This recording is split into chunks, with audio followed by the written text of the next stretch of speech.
May I thank the sponsor of this resolution. This resolution is excellently written. It talks about Letexen, Ritidian. It gives the history of the land takings of this place. It names the people whose lands were taken. It talks about the history and what the Department of the Navy has concluded in regards to this property. And it calls on our governor and our congressmen. And it's going to be sent to the President of the United States of America, to the Vice President, to the U.S. Secretary of the Department of Interior, the U.S. Department of the Navy, U.S. Geological Survey Director, the U.S. House of Representatives Natural Resources Committee members, U.S. Senate's counterpart,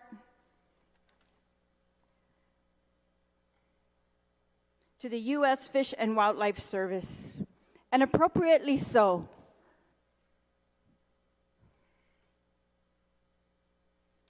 We have a full agenda today in this session this week, maybe next week, but this resolution might absolutely be the most important thing that we do. It's really almost like our last stand when it comes to Ritidian Letexen. Decades ago, some of the first Guam Congresses protested the massive land takings by the Department of Navy at that time and the resettlement of the Chamorro people, moved them around, told them to go live in other places. And we see the effects of that today. We see this in our social structures. We see the impacts on those who were made landless. We see the impacts on the fishing grounds that were taken, prohibited. And so for decades, the Guam Congress, different members, they were up in arms. And they repeated that it seems like there was too much land being taken,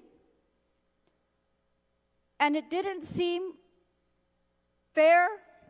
It didn't seem like it was for the benefit of the Chamorro people. It also seemed to them like the massive land takings also included large recreational areas, including beaches. And those recreational areas were being cleared.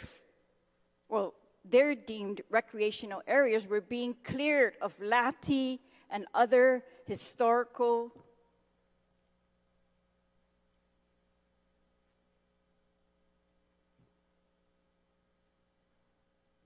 pieces from the Chamorro culture. Ritidian is one of the remaining places that shows, according to the archaeologists, the different periods of Guam, the different periods of the world, different sea levels. It shows where the Chamorros lived when the seas were different. It shows how they lived.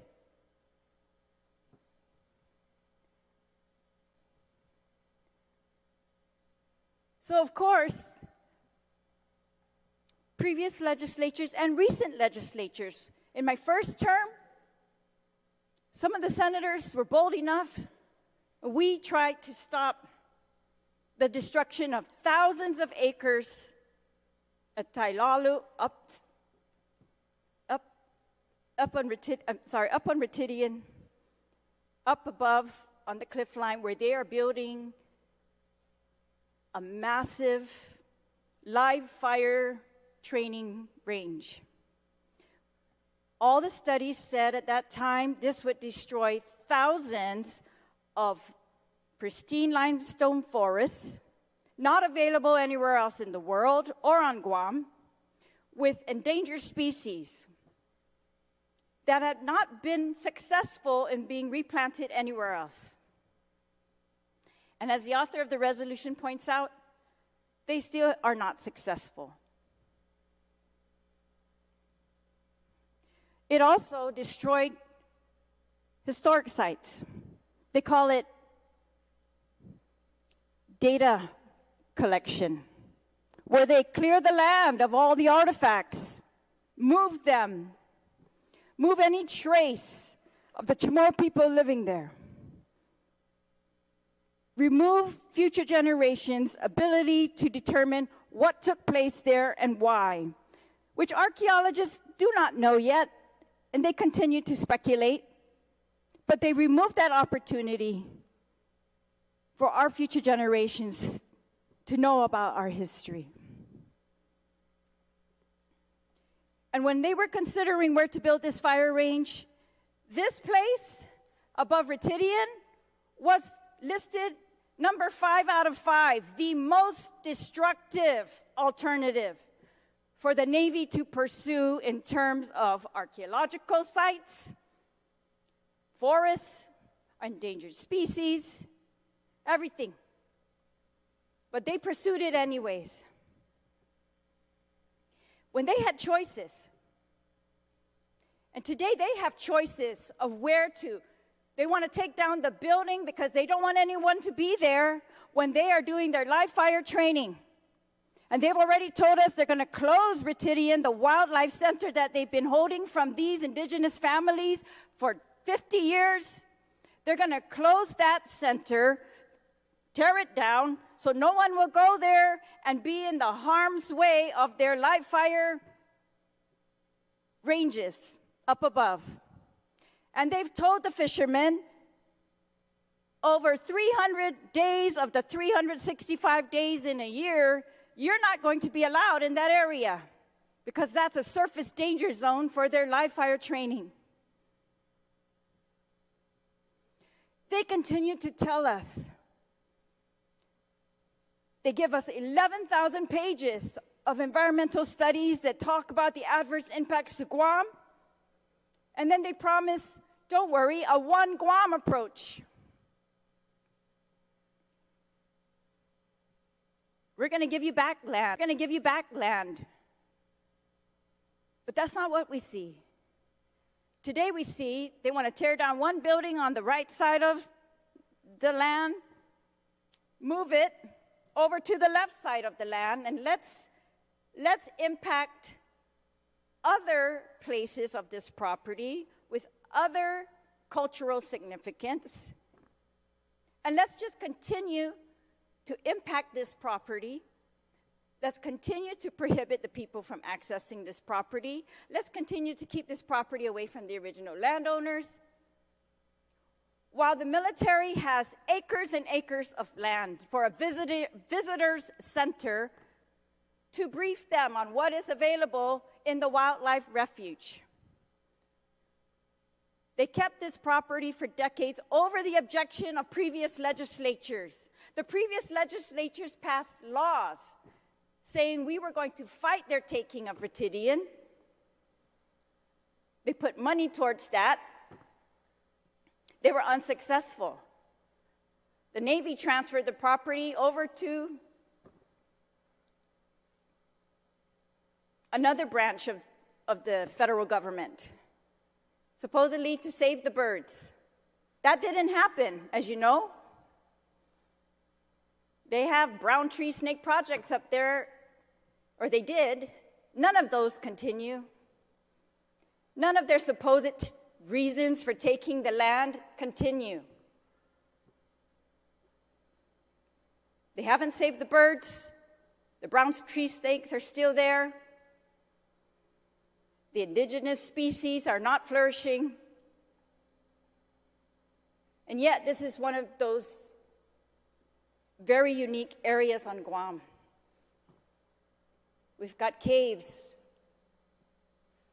with pictographs. These are unique in the world. Lati are unique in the world. Even Chamorro pottery is unique in the world.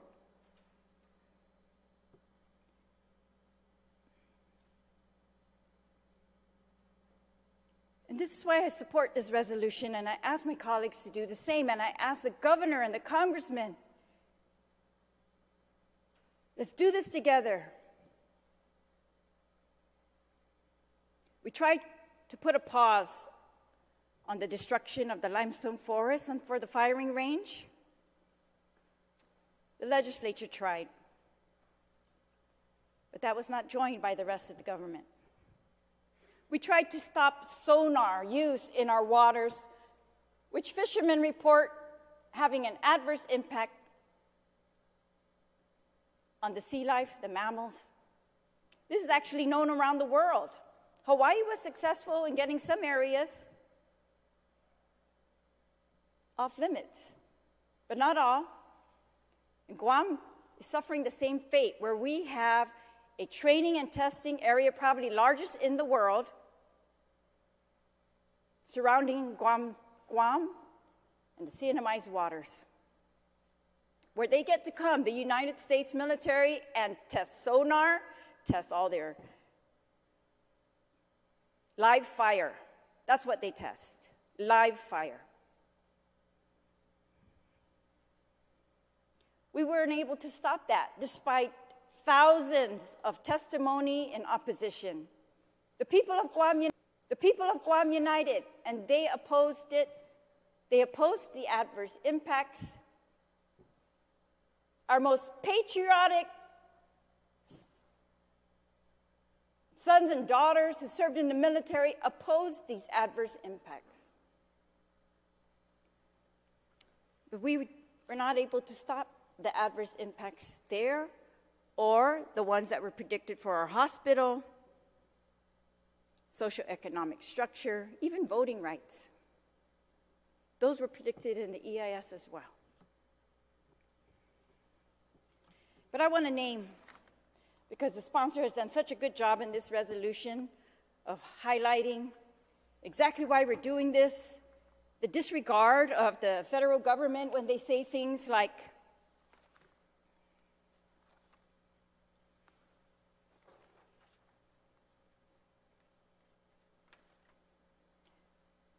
no significant impact regarding the federal designation of the refuge. It does not constitute a major federal action significantly affecting the quality of the human environment. Natural processes under which much of the area has evolved will be permitted to continue, with the exception of the control of alien species. No private lands are included within the proposed refuge. Of course, because they took the private lands and put them under their name. I find that very insulting, because these are, and the sponsor also included in this resolution, the original landowners. Juan San Nicolas Aguero,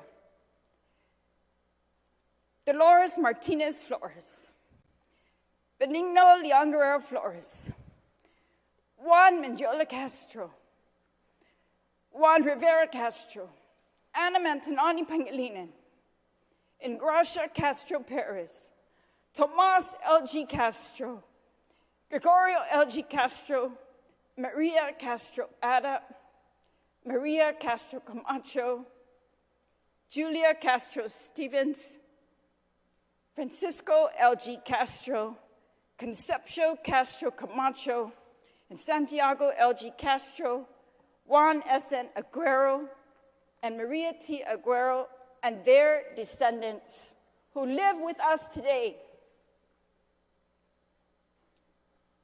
who have never stopped asking for our help to get their land back. And all of this while we face more action in the establishment of a missile defense system that proposes to prohibit, again, action on Ritidian, access to Irunao, access to Hinapsen.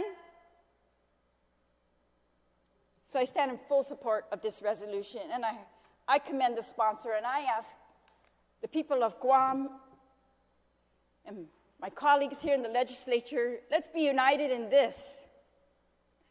Of all things, this.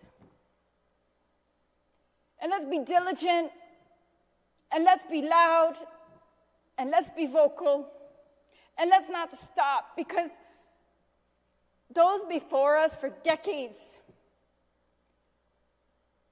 they put themselves on the line for this, for the return of land, for the stopping of the destruction of these lands, for this, to halt the prohibitions on fishing grounds.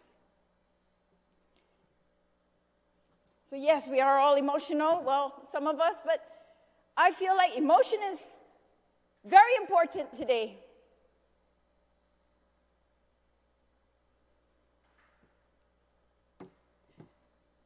Because despite our official work, our official letters, our official resolutions, the people of Guam have been ignored for decades. But I say let's not stop, continue, not eat on them.